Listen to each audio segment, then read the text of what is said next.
Amis téléspectateurs d'Ecclesia TV, chers frères et sœurs, nous vous saluons dans le nom de notre Seigneur Jésus-Christ. Jésus-Christ qui est ressuscité pour que nous ayons la vie et que nous l'ayons en abondance.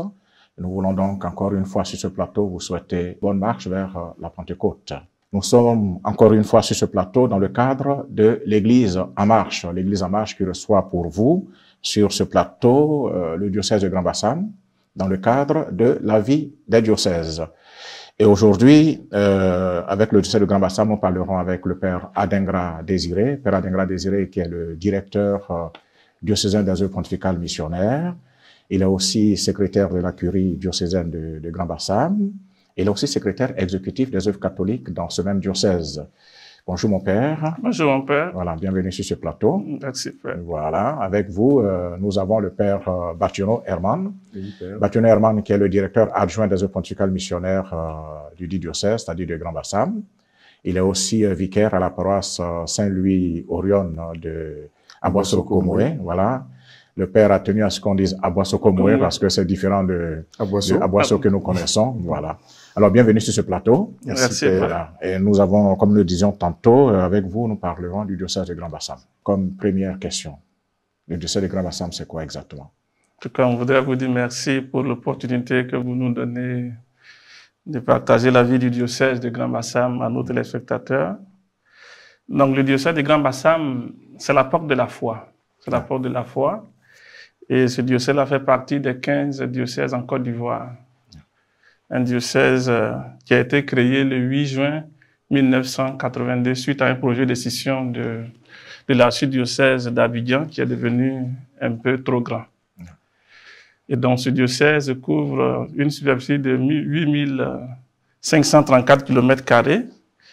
Et le diocèse comprend les communes de Koumansi, de Port-Boué et les départements de Grand-Bassam, d'Adiaké, de Tiapoum et d'Aboisseau.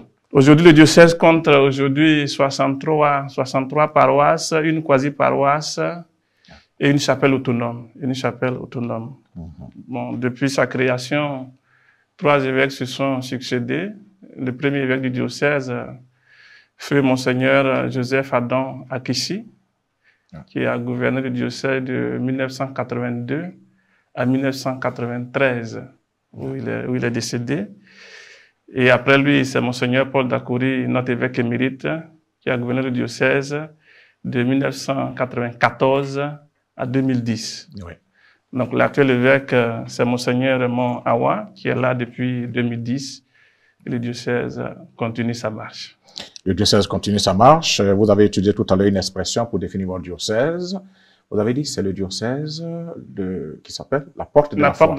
La porte de la foi. Alors, pour nos téléspectateurs, qu'est-ce que vous voulez dire quand vous parlez de porte de la foi? Quand nous disons porte de la foi, c'est par Grand-Bassam que l'évangile est entré en Côte d'Ivoire. Voilà. C'est vrai que c'est devenu diocèse il y a 42 ans maintenant, mais c'est par nous que l'évangile est rentré en Côte d'Ivoire. Voilà, alors donc, chers amis téléspectateurs, vous avez compris, lorsqu'à Bassam, on parle de porte de la foi, c'est tout simplement parce que c'est par Bassam que les premiers missionnaires sont entrés en Côte d'Ivoire, c'est par Bassam que nous avons reçu l'évangile, c'est par Bassam que la foi est partie jusque dans le nord et couvrir tout le territoire ivoirien. Donc, porte de la foi, c'est tout simplement ce que ça voudrait dire. Merci au Père Adingra pour cette brève présentation du diocèse de Grand-Bassam. Alors, ce diocèse que vous venez de présenter, Père Herman, combien de prêtres compte-t-il? Aujourd'hui, nous avons 180 prêtres diocésains, dont 126 actuellement présents sur le territoire diocésain, et 27 aux études, et 27 aussi en mission. En mission, nous en avons 6 en Côte d'Ivoire, 21 à l'extérieur, et aux études, 3 en Côte d'Ivoire, et 24 à l'extérieur. Oui. Alors, vous avez dit que vous avez 26 en mission, c'est ça? 27. 27 en mission. Oui. Et 6 en Côte d'Ivoire. Oui. Alors, qu'est-ce que justifie la mission en Côte d'Ivoire? Est-ce à dire que il n'y a pas assez de prêtres ailleurs ou le diocèse de Bassam se positionne comme un diocèse missionnaire? En mission, nous avons à San Pedro une paroisse. Nous avons 2 prêtres. Alors, nous sommes allés aider les confrères de San Pedro, voilà, qui n'avait pas assez de prêtres pour couvrir tout le territoire diocésain. Et donc, nous avons une paroisse depuis quelques années. Nous avons 2 prêtres diocésains là-bas. Et les autres en mission en Côte d'Ivoire sont dans les institutions nationales. Voilà. Alors, donc, il y a eu un besoin dans d'autres diocèses. Exactement. Et donc, le diocèse de Bassam, voilà, porte de la foi, bien évidemment, se propulse aussi comme diocèse missionnaire pour cette charité pastorale envers les autres diocèses qui ont besoin de pasteurs pour la première annonce dans certaines localités qui ont besoin d'entendre parler de notre Seigneur Jésus-Christ. Exact. Voilà. C'est vrai qu'on n'a pas besoin d'avoir beaucoup pour donner. Hein. Bien sûr, parce que vous en avez 180, n'est-ce pas? 180 prêtres, voilà. OK. Alors, en plus de ces prêtres dans le diocèse de Grand Bassam, y a-t-il des congrégations religieuses qui aident à la pastorale et à la mission dans votre diocèse? Oui, nous avons des congrégations religieuses masculines et féminines. Ouais. Les congrégations religieuses masculines, nous en avons 7 et 15 pour les congrégations religieuses féminines. Est-ce qu'on peut avoir le nom de certaines congrégations, comme ça pêle-mêle en passant? Oui, les congrégations masculines, on a les Dons Orion qui sont à Bonois. On a les Salésiens qui sont à Koumansi. Les franciscains aussi qui sont à Koumansi, paroisse Saint-Étienne. Ouais. Les claritains qui sont à la paroisse Saint-Jean-Marie du Jardin d'Evrédy Cité. Et les stigmatins qui sont à Sacré Stigmate d'Aboisseau. Donc, voici les congrégations religieuses, mais les congrégations féminines, il y en a assez.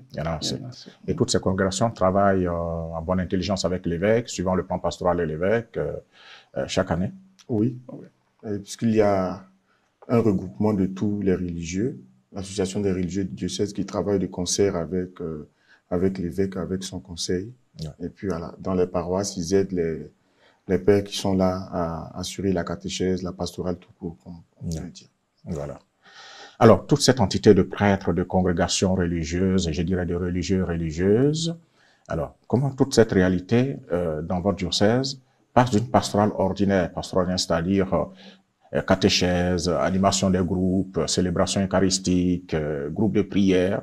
Alors, comment toute cette réalité passe de cette pastorale ordinaire à la pastorale missionnaire, c'est-à-dire vers la première annonce? Oui, c'est vrai que l'Église est par nature missionnaire et donc tous en prêtres, religieux, religieuses et laïcs, nous sommes engagés dans la mission de l'Église, mais surtout dans la mission de l'Église diocésaine.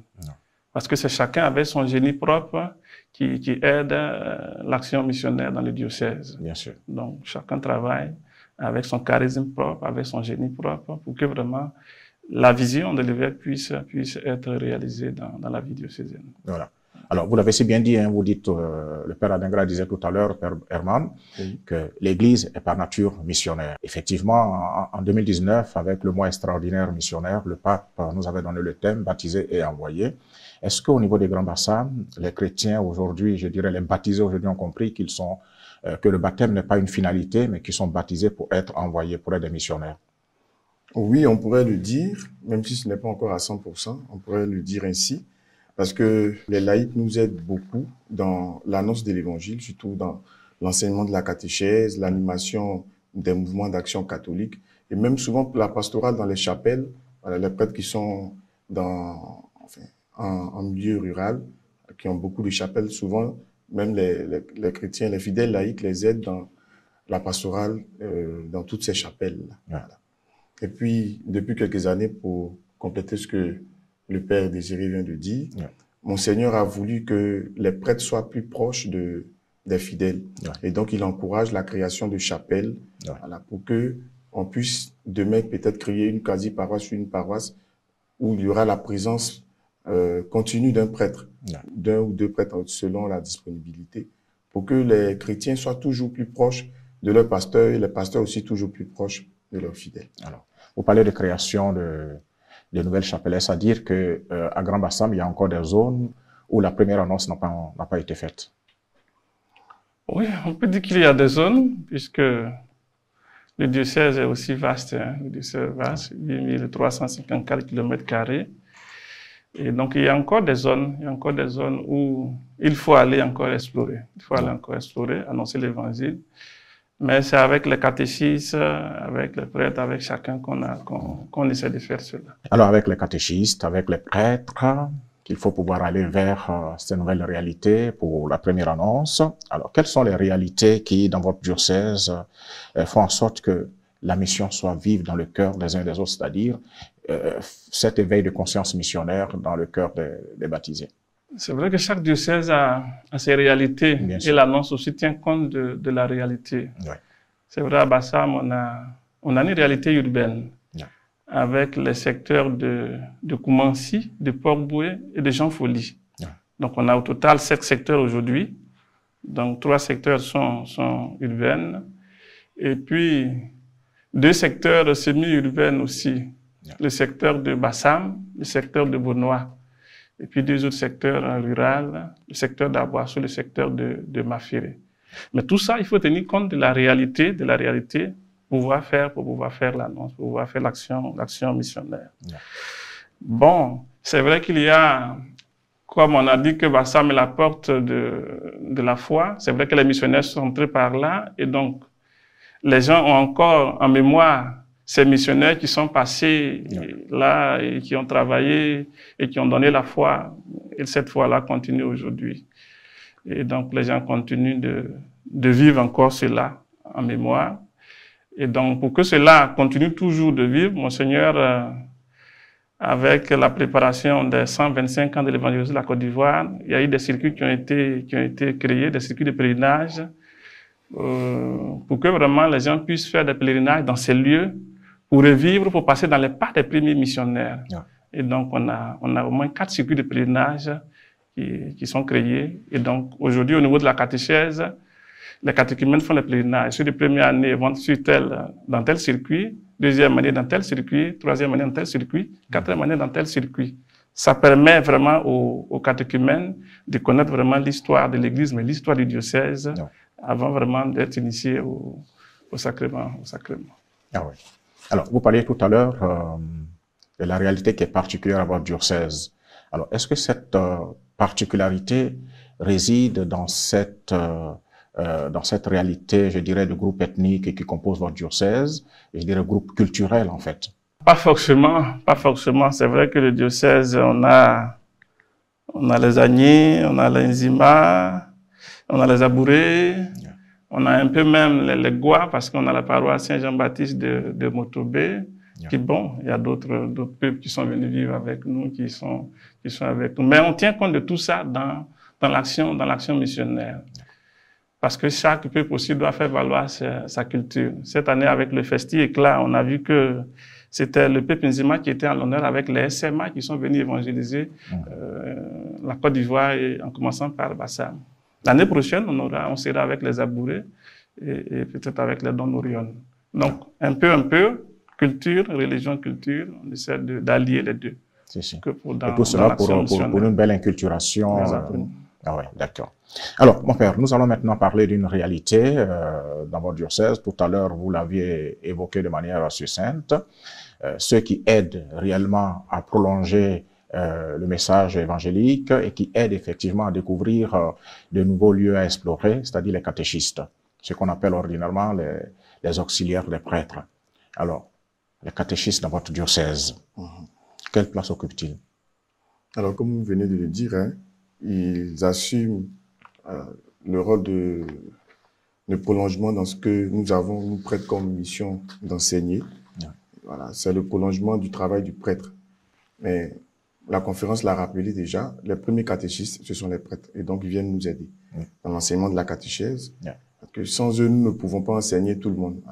Il y a, c'est pas quand on prend par exemple la catéchèse enfant, il y a tellement de catéchumènes que 2 ou 3 prêtres par paroisse ne peuvent pas assumer toute cette charge-là. Et donc, ils nous aident effectivement dans l'enseignement de la catéchèse, dans l'encadrement des enfants, dans l'encadrement des jeunes, et puis aussi dans l'annonce de l'évangile, comme je l'ai dit tout à l'heure, dans les chapelles. Alors, en parlant, vous avez parlé de ceux qui vous aident à la catéchèse et qu'on appelle communément animateurs de catéchèse, mais il y a aussi l'autre réalité, ceux qui sont dans nos villages et qui tiennent nos communautés et qui font les célébrations à l'absence du prêtre. Et voilà. Alors ceux-là, est-ce qu'ils sont réellement présents chez vous? Oui, ils sont très présents puisque, comme le Père l'a dit, nous avons des réalités semi-urbaines, des réalités rurales aussi. Et C'est surtout sur les paroisses en territoire rural que nous avons beaucoup de chapelles et c'est là aussi que nous avons beaucoup de catéchistes.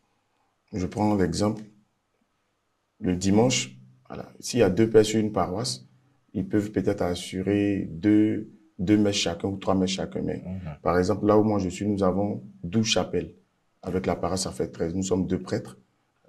Donc, on ne peut pas assurer la messe dans toutes ces chapelles-là.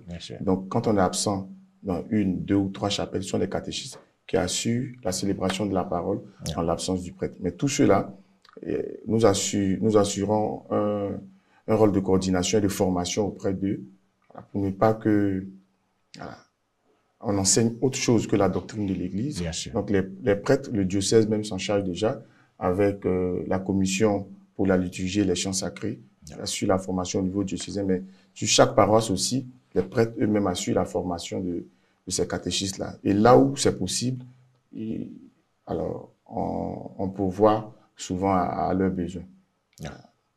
Alors, vous avez parlé de formation, Père Adingra. Est-ce qu'à Grand Bassam, on a un centre de formation pour les catéchistes, je dirais entre guillemets une école où on forme les catéchistes, on leur donne les rudiments utiles pour tenir une communauté?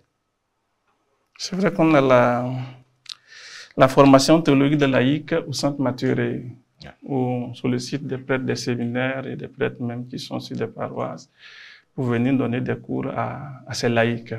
Mais là-dedans, nous formons des catéchistes. Et puis bon, au niveau aussi du diocèse, il y a des formations par zone pour les catéchistes. C'est vrai qu'on a la zone d'Abidjan, la zone de Bassam, la zone d'Aboissou. Donc pour éviter trop de déplacements, on les forme par zone. Donc toute l'année, chaque zone a un moment de formation. Pour que vraiment, parce qu'un catéchiste qui n'est pas formé, mais c'est un danger aussi pour la foi des catéchumènes et même des fidèles qui croisent. Donc s'ils ne sont pas formés, ce serait vraiment difficile d'accomplir vraiment la mission d'enseignement. Donc, ils sont formés. À Boisseau aussi, on a un centre de formation de théologie de laïque. Donc, on a 2 lieux, Centre Mathuré et puis à Boisseau. Mais bon, ça fonctionne bien, ça fonctionne bien. 3 ans de formation avec un diplôme qui accompagne. Donc, on s'est dit quand même, en 3 ans de formation, quand même, les gens ils ont l'essentiel pour la doctrine de l'Église et pour tout, quoi. Alors, pour les catéchistes qui tiennent nos communautés rurales, de manière particulière pour eux, quel est le contenu de leur formation? Alors, nous avons une formation doctrinale. Qu'est-ce que l'Église dit de tel sujet? Nous avons une formation pastorale, formation spirituelle, et puis là où c'est possible, une formation canonique. Faites aussi un peu de liturgie, puisqu'ils tiennent nos communautés. Enfin, dans la formation pastorale, bien sûr, vous avez tout ça. Pastorale et liturgie. Alors, à Grand Bassam, combien sont-ils, les catéchistes? Alors, nous avons 19 catéchistes à temps plein, 140 à mi-temps et 1850 bénévoles ou animateurs de catéchèse. 1850. Oui, répartis sur tous les territoires diocésains. Et tout ce monde-là, comment est-ce que vous les recrutez? On les recrute sur la base de leur engagement dans l'Église, de leur formation aussi, de leur formation, et puis de leur disponibilité surtout, parce que quelqu'un qui n'est pas disponible, comment il peut donner son temps à l'Église? Donc, on tient compte vraiment de leur disponibilité, de leur engagement, et puis vraiment de leur formation. Parce que s'ils ne sont pas formés, ce n'est pas bon. C'est vrai qu'on forme d'autres, mais si quelqu'un vient, il faut le former d'abord. Donc, on le forme d'abord avant de le mettre à la disposition de l'Église. Et donc, ils doivent être au moins baptisés, confirmés, au moins ça, parce que quelqu'un qui n'est pas initié, comment il peut initier d'autres personnes? Et puis bon, ils doivent avoir l'esprit missionnaire et le sang de l'Église surtout. Parce que c'est vrai que tout cela ne peut pas les payer, et même si on peut payer le déplacement, mais le travail qui est fait. Donc, il faut avoir le sang de l'Église, savoir que, bon, ma vie de baptisé, on est baptisé pour être envoyé. Et donc, c'est ma manière de participer à la mission de l'Église. Donc, c'est ce qui se fait. Alors, est-ce que le catéchiste, c'est-à-dire, avant d'être catéchiste, celui qui sent le désir, ou je dirais, entre guillemets, la vocation de se mettre au service de ses frères en tant que catéchiste, il vient se présenter de lui-même, ou bien c'est le prêtre ou la communauté qui détecte en une personne certaines capacités et qui le promeut catéchiste? Alors, les deux peuvent se faire. Ouais. Il peut sentir, voilà, je lui ai dit peut-être la vocation d'être catéchiste, Yeah. il peut sentir et puis venir voilà, faire part de son intention au prêtre Yeah. qui lui jugera voilà, de la nécessité de le faire catéchiste ou pas. Et les pères aussi peuvent lancer l'appel. Yeah. Voilà. Ils peuvent lancer l'appel. Ceux qui veulent catéchiste, vous pouvez venir vous inscrire et puis, sur la base de certains critères, on recrutera voilà, en fonction de ceux qui ont exprimé le désir de pouvoir être catéchiste. D'accord. Alors, vous disiez tout à l'heure, Père Adingra, que vous avez 19 catéchistes permanents chez vous. Et tout à l'heure, en parlant, vous avez dit, c'est vrai qu'on n'a pas les moyens de subvenir à certains de leurs besoins. Alors, est-ce qu'il y a quand même pour ces 19-là une rémunération qui est faite, enfin, qui leur est donnée? Oui, il y a un accompagnement. Il y a un accompagnement. C'est vrai, même si ce n'est pas aussi beaucoup, mais il y a un accompagnement pour ces 19 catéchistes, puisqu'ils sont permanents sur les paroisses. Donc, ils sont gérés vraiment par les paroisses et puis par les diocèses. D'accord, donc les paroisses et les diocèses, pardon, aident ces catéchistes-là. Catéchistes permanents, voilà, permanents, voilà. Bon, les autres, pour les formations, on essaie de les aider, surtout pour la formation, le déplacement dans les formations. Les paroisses font l'effort vraiment de les aider. D'accord, ok. Alors, mon père, après les catéchistes, je voudrais parler de ces grands groupes qui composent souvent nos diocésains, qui font l'animation de la vie pastorale de nos diocèses, c'est-à-dire les mouvements, les groupes de prière et les associations. Alors, dans tous les diocèses, il en existe.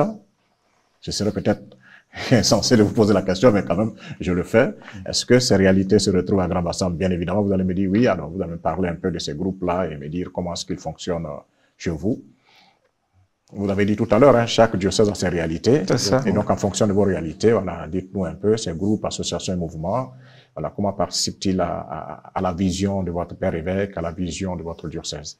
Alors, le père et moi, nous assumons aussi le secrétariat exécutif des œuvres catholiques. Et donc, nous avons en charge aussi la coordination de toutes les activités des mouvements. Il faut dire que avant la rentrée pastorale, 2 semaines avant, sous la houlette du vicaire général, nous convoquons tous les responsables de mouvement pour exposer clairement la vision du diocèse pour l'année pastorale qui va débuter.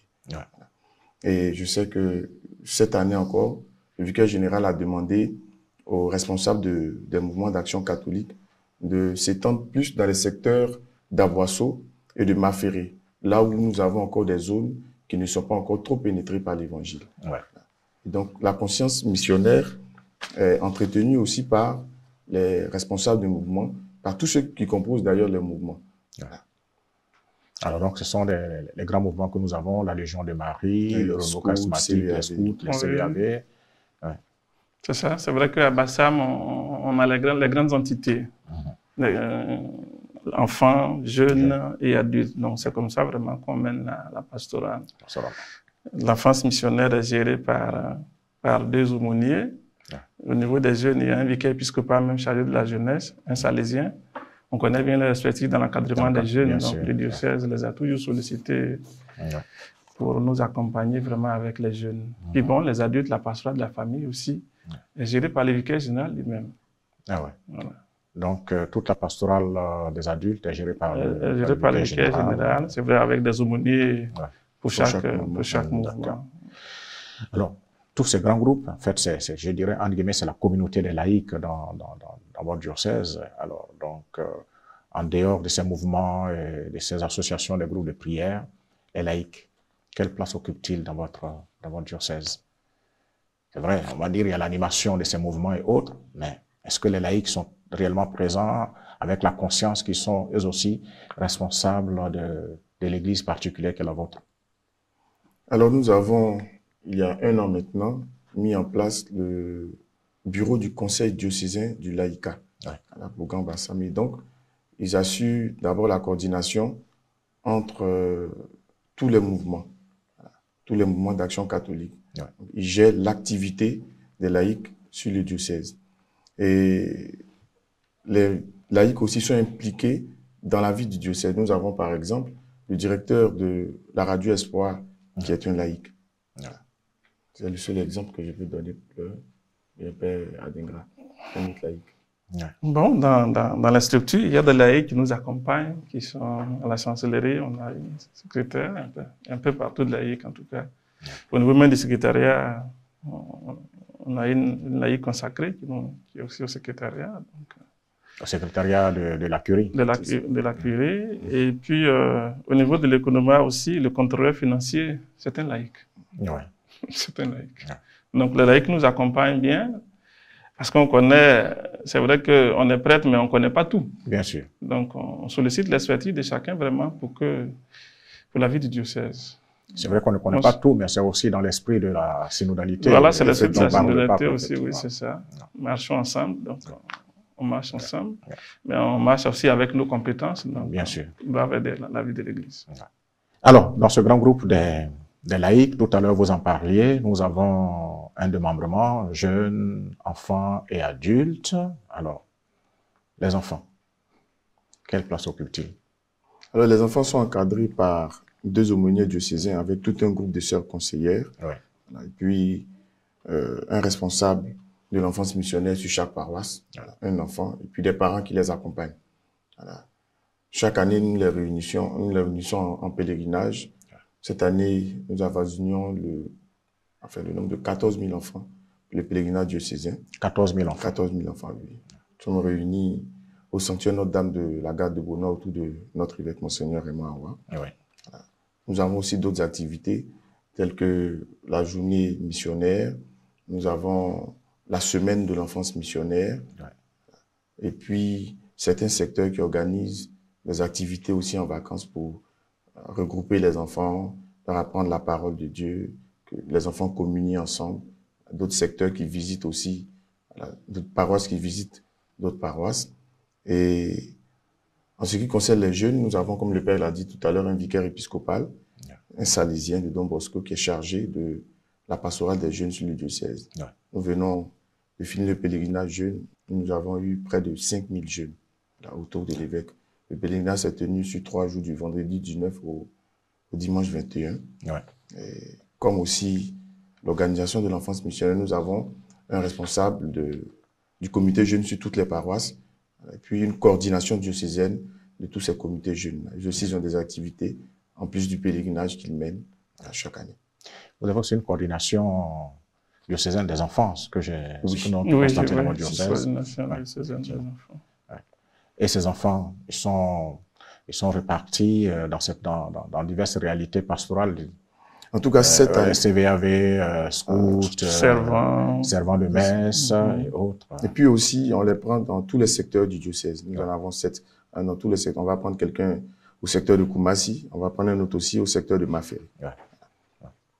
Alors, vous avez dit que les jeunes sont aussi présents, ils ont une coordination diocésaine. Et ils étaient 5 000. Plus de 5 000. Plus de 5 000. Les enfants étaient 14 000, ça veut dire que les enfants sont plus nombreux que les jeunes. Oui. Oui, les enfants sont plus nombreux que les jeunes. Ouais. Mais c'est sûr qu'avec les enfants, il y a plus d'engouement, ça c'est sûr. Il y a plus d'engouement que... Bon, avec les jeunes, avec l'école, d'autres sont partis ici, voilà. Mais avec les enfants, il y a plus de monde que les jeunes, ça c'est sûr. D'accord. Vous avez une journée diocésaine des jeunes ou une journée diocésaine de l'enfance. Bon, l'enfance, nous avons l'enfance missionnaire. Et pour les jeunes, est-ce qu'il y a une journée diocésaine des jeunes à l'instar de la journée mondiale des jeunes? Nous n'avons pas de journée à proprement parler, mais nous avons les JOD. Les JOD en début d'année. Voilà, ce sont JOD, qu'est-ce que c'est exactement? Journée des Olympiades diocésaines. Ok. On réunit tous les jeunes du diocèse pour des activités sportives, culturelles, autour de l'évêque et de son vicaire général. Et ça se passe bien? À quelle période exactement? C'est JOD? JOD, c'est le dernier week-end du mois de septembre. Ah ouais. Le dernier week-end du mois de septembre, du vendredi au dimanche. D'accord. Mais ça se passe bien. Et ça regroupe tous les jeunes? Les jeunes des paroisses. Les paroisses s'inscrivent. Ceux qui veulent jouer au football, ceux qui veulent... Enfin, vraiment, c'est dans beaucoup de disciplines. Ouais. Alors, avec toute cette réalité que vous avez dans votre diocèse de Grand Bassam, je suis tenté également de vous demander quelle est la place des œuvres pontificales missionnaires dans votre diocèse et comment est-ce que les OPM vous accompagnent dans cette pastorale et dans cette mission que vous avez? Alors, tout à l'heure, nous avons parlé des catéchistes, nous avons parlé de l'enfance missionnaire, nous avons parlé des jeunes. Chaque année, par la grâce de Dieu, les OPM nous donnent des financements pour aider à la réalisation de toutes ces activités-là, pour aider aussi à la rémunération des catéchistes à temps plein dont nous avons parlé tout à l'heure, pour aider à la formation des catéchistes et pour aussi aider certains mouvements jeunes ou enfants, les CVAV, les scouts. Des subventions leur sont accordées chaque année à les œuvres pontificales missionnaires. Alors, Père Adingra, vous qui êtes le directeur diocésain des OPM, en dehors de cette aide financière que vous apportent les OPM dont parle le Père Herman, quel programme d'animation missionnaire avez-vous? Est-ce que les OPM entrent et participent également à cette animation missionnaire dans la vision toujours du premier pasteur que votre évêque? Est-ce qu'il y a un programme qui est élaboré pour que, au-delà du financement, on sente effectivement l'animation missionnaire pour l'éveil de la conscience missionnaire? Oui, c'est vrai que chaque année, il y a un thème qui accompagne le diocèse. Cette année, par exemple, le thème diocésain, c'est « Marchons ensemble pour l'achèvement de notre cathédrale ». C'est vrai que ça a commencé, c'est pas encore achevé. Cette année, dans la suite de synodalité, le thème, c'est dit « Marchons ensemble pour l'achèvement de notre cathédrale ». Et donc, cela se voit dans la conscience de chaque fidèle, de chaque prêtre. C'est chacun vraiment qui doit s'impliquer pour qu'on puisse achever cette cathédrale. Donc, la conscience missionnaire de chacun est vraiment mise en jeu. Et puis bon, on avance. Cette année, par exemple, les mouvements, groupes et associations, chacun donne quelque chose, et même les prêtres. Ouais. Et même les prêtres, leurs honoraires, ils donnent quelque chose pour l'achèvement de cette cathédrale. Donc, les religieux qui nous accompagnent aussi, on leur part. Donc, vraiment, toutes les forces du diocèse s'engagent vraiment pour qu'on puisse arriver à l'achèvement de cette cathédrale. Peut-être je profite pour lancer un appel aussi aux âmes de bonne volonté de venir vraiment nous aider vraiment à achever cette œuvre de Dieu. C'est vrai que ce n'est pas facile, mais si des gens sentent le besoin vraiment de nous aider, ils peuvent vraiment s'adresser à l'économie diocésaine pour nous aider vraiment dans l'achèvement de cette cathédrale. Oui. Alors, je sens, tel que vous parlez, que la construction de la cathédrale est vraiment un défi pastoral pour vous, qui sera un signe de cette foi que Grand Bassam a à l'intérieur de cette église particulière. Alors, de manière succincte, est-ce que vous pouvez nous parler de cette cathédrale qui est un projet assez important pour le diocèse et qui tient vraiment à cœur au premier pasteur, Monseigneur Raymond Awa? Oui, c'est un projet vraiment qui retient vraiment l'attention, qui retient même le souffle du diocèse depuis quelque temps. Mais c'est normal. Une église diocésaine, il faut une cathédrale où on se retrouve pour célébrer. C'est vrai qu'aujourd'hui, pour les célébrations, on essaie d'aller dans les secteurs. Ouais. Mais si la cathédrale est là, on se retrouverait dedans pour les célébrations diocésaines. Ouais. Et donc, cela nous tient à cœur. Donc, ça fait que c'est vrai que chacun vraiment est engagé. Chacun est engagé. À commencer par l'évêque lui-même, même l'évêque émérite. L'évêque émérite, chaque année, quand tu vois dans ceux qui ont donné, il y a toujours son nom. L'évêque lui-même, partout il passe avec le comité de construction pour expliquer la chose, pour que vraiment chacun puisse vraiment se donner, pour qu'on puisse l'achever. C'est vrai qu'actuellement, les moyens, on sait que c'est difficile, mais quand c'est difficile aussi, il faut bien avancer malgré cela. Et donc, chacun de nous doit pouvoir vraiment donner ce qu'il a avec son cœur pour qu'on puisse vraiment achever cette cathédrale. Alors, que chacun donne selon son cœur pour achever cette cathédrale, c'est aussi la mission de tout baptiser, aller de toutes les nations faire des disciples.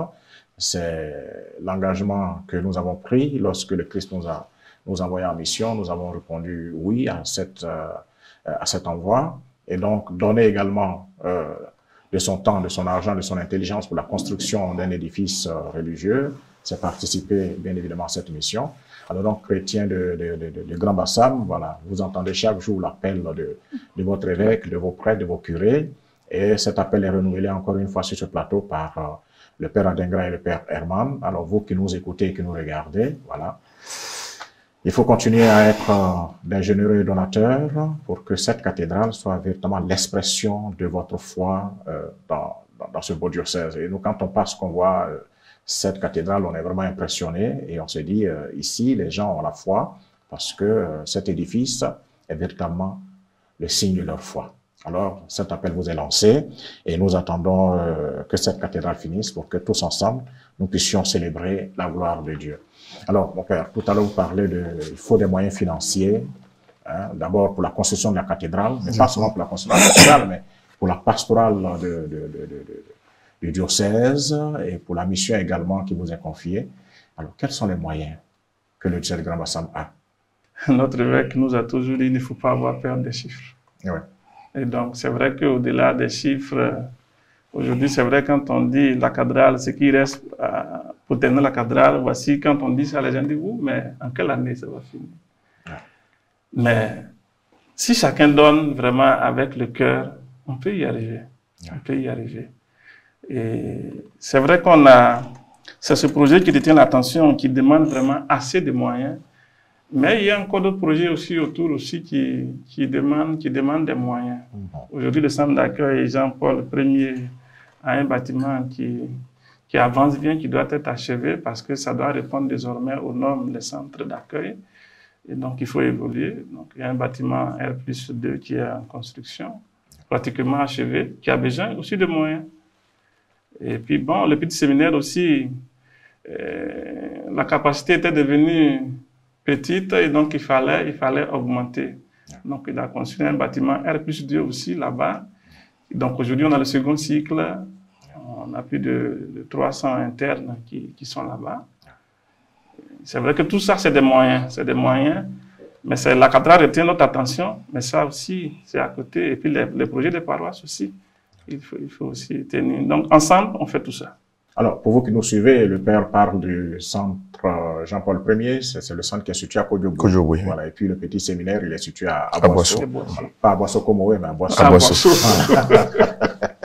À Boisseau-Ville.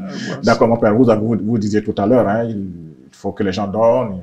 Alors, quand on dit les gens donnent, ils donnent souvent à travers les collectes que nous faisons dans nos différentes célébrations eucharistiques et souvent aussi de manière particulière des gens qui passent et qui déposent certaines enveloppes auprès des curés ou des prêtres que vous êtes. Alors, en dehors de tout ça, des quêtes et des enveloppes qui sont déposées, quelle autre ressource financière a le diocèse de Grand Bassam, en dehors des quêtes?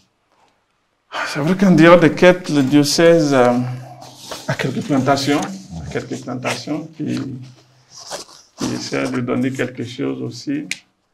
Au niveau de l'enseignement catholique aussi, les bénéfices arrivent à aider aussi la vie du diocèse, les bénéfices annuels. Et même le centre d'accueil, le centre Mathieu aussi, qui est là comme un centre événementiel, puis un centre d'accueil aussi, parce qu'il y a des chambres aussi pour accueillir ceux qui sont de passage. Et le petit séminaire aussi. Donc tout cela, les bénéfices, on arrive aussi à injecter dans la vie du diocèse. Donc c'est vrai qu'au-delà des quêtes, toutes ces structures-là donnent quelque chose vraiment pour la vie du diocèse. Ouais. Donc, sinon, avec tout ça, puis bon, les généreux donateurs qui nous aident aussi.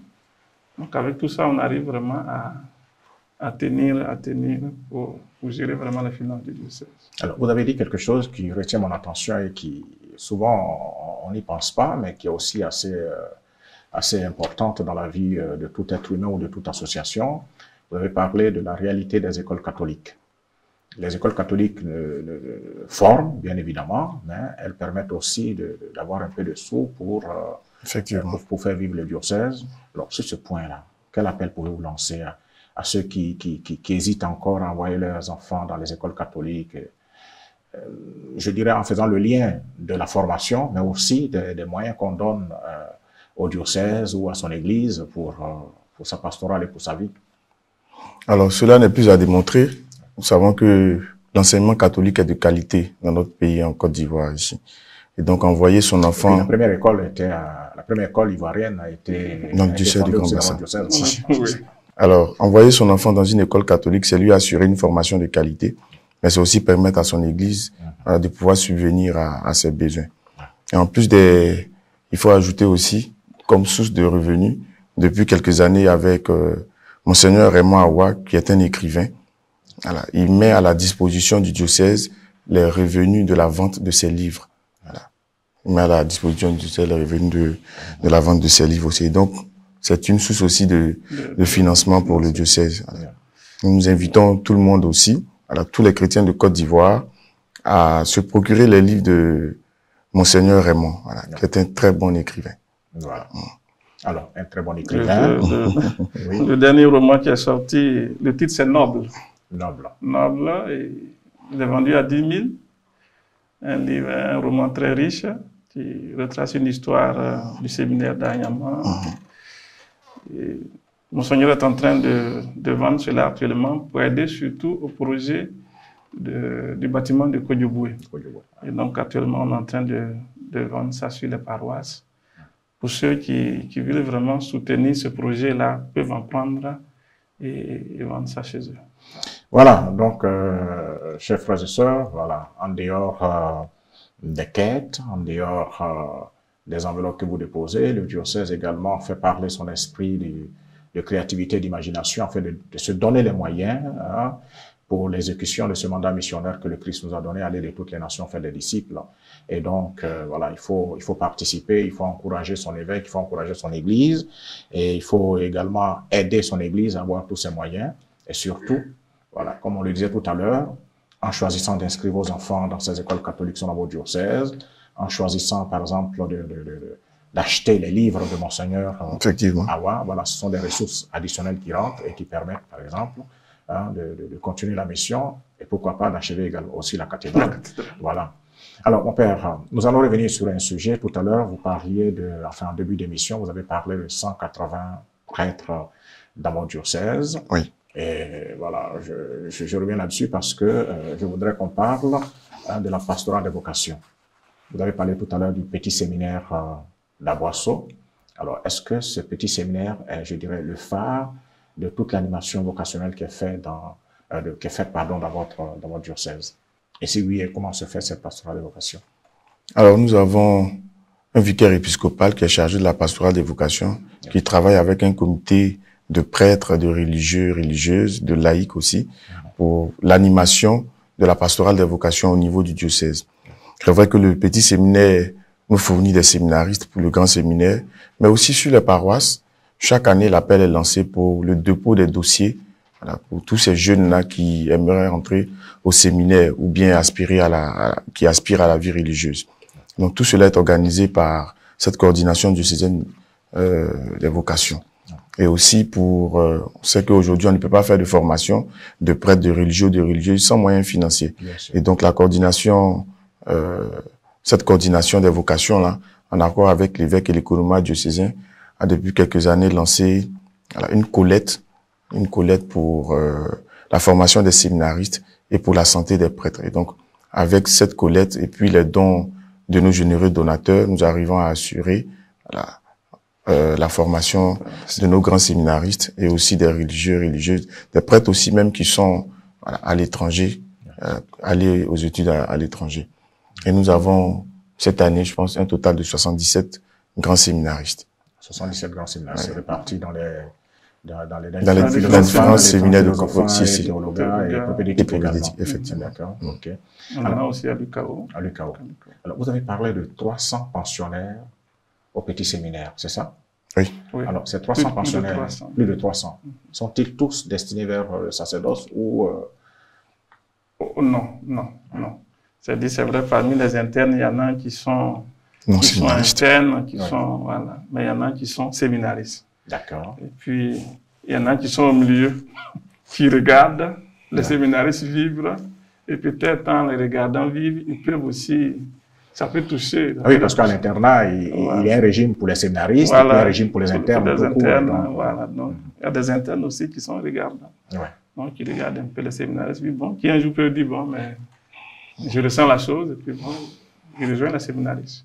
Alors, on a parlé des prêtres, on a parlé des petits séminaires, on a parlé tout à l'heure de 480 prêtres que vous avez, originaires du diocèse. 180 prêtres, originaires du diocèse de Grand Bassam. Est-ce que vous avez une idée du nombre de religieuses qui sont originaires de cette porte de la foi que votre diocèse? Pas vraiment totalement.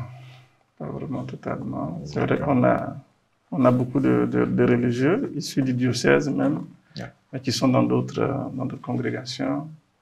Mais ils viennent, par moment, ils sont là avec nous, pour nous aider aussi dans la vie du diocèse. Ouais. Alors, je sais qu'à Grand Bassam, nous avons un noviciat de la congrégation des Sœurs Notre-Dame de la Paix, hein, la première congrégation ivoirienne. Alors, quel apport ce noviciat apporte-t-il à la pastorale vocationnelle de votre diocèse? Est-ce qu'il y a vraiment un impact sur la pastorale des vocations de votre diocèse, c'est-à-dire la présence de ce noviciat? Oui, ça a un impact. C'est vrai que de plus en plus, nous voyons bien que les vocations au niveau des sœurs régressent un peu. Mais avec la présence vraiment de ce noviciat-là, on a quand même quelques jeunes qui décident vraiment de s'engager dans la vie religieuse. Et donc, bon, ce noviciat fait son chemin, quoi. Fait son chemin dans le diocèse. Puis bon, ça aide vraiment. Donc, c'est vrai que c'est un noviciat au plan national, mais qui est implanté chez vous. Qui est implanté chez nous, oui, qui est implanté chez nous. Bon, et puis comme ça est chez nous, les jeunes filles qui viennent à la messe là, à Moussou, les regardent vivre. Ouais. Et bon, ça peut susciter d'autres vocations. Bien sûr. Et ça suscite vraiment aussi d'autres vocations. D'accord. Alors, mon père, voilà, vous avez présenté cette belle réalité qui est la vôtre, celle de la porte de la foi en Côte d'Ivoire. Alors, aujourd'hui, que faut-il pour que la porte de la foi connaisse un plus grand rayonnement? Alors, depuis quelques années, le thème de l'année pastorale tourne autour de l'unité. Alors donc, je pourrais dire qu'il faut l'unité des fils et filles du diocèse de Grand Bassam pour que la foi puisse rayonner dans ce diocèse. Voilà. Il faut encore plus d'insistance, voilà, et plus de bonne foi de tous ces chrétiens-là pour que l'unité puisse vraiment se réaliser dans notre diocèse. Parce que quand on est un, on peut faire de grandes choses et de belles choses. Et quand vous parlez d'unité, ça veut dire qu'il y a des fissures Parler d'unité ne veut pas forcément dire qu'il y a des fissures. Voilà. C'est une insistance pour dire que c'est vraiment nécessaire et important. Qu'on soit un. Voilà. Et puis bon, il faut aussi l'amour du diocèse. Comme Monseigneur me dit, celui qui a l'amour du diocèse fait rayonner le diocèse. Et puis bon, que chaque baptisé aussi ait vraiment un esprit missionnaire.